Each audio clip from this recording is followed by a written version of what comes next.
வஞ்சர மீன் குழம்பு. எண்ணெய் தேவையான அளவு எண்ணெய், கொஞ்சோண்டு வெந்தயம், சோம்பு, அதுக்கப்புறம் பொரிஞ்ச உடனே வெங்காயம், கருவேப்பிலையை போட்டு நல்லா பொன்னிறமாக வதக்கணும்.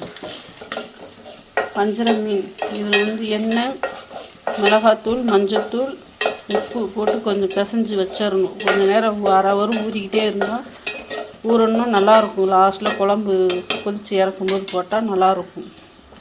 பச்சை மிளகாய், தக்காளி, கொஞ்சோண்டு தக்காளி எண்ணெயில் போட்டு வதக்கணும். இதில் புளி, தக்காளி 3 தக்காளி அரைச்சி ஊற்றிருக்கேன். புளி அவங்கவுங்க புளிப்புக்கு ஏற்ற மாதிரி. மிளகாத்தூள் 5 டீஸ்பூன், மல்லித்தூள் 5 டீஸ்பூன், ஜீரகத்தூள் 1 டீஸ்பூன், மிளகுத்தூள் 1 டீஸ்பூன், மஞ்சத்தூள் போட்டு நல்லா பச்சையாக அந்த மாதிரி கரைச்சி வச்சுக்கணும்.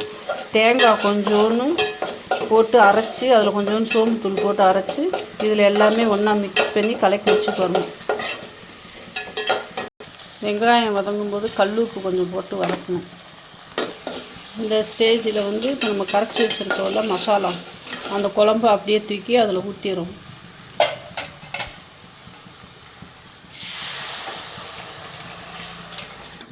தண்ணி தேவையான அளவு அவங்கவுங்களுக்கு காரம், உப்பு தேவையான அளவு போட்டுக்கோங்க.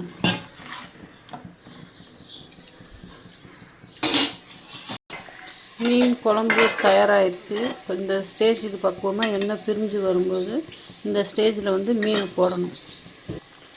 மீன் போட்டு ஒரு கொதி தான் கொதிக்க விடணும்.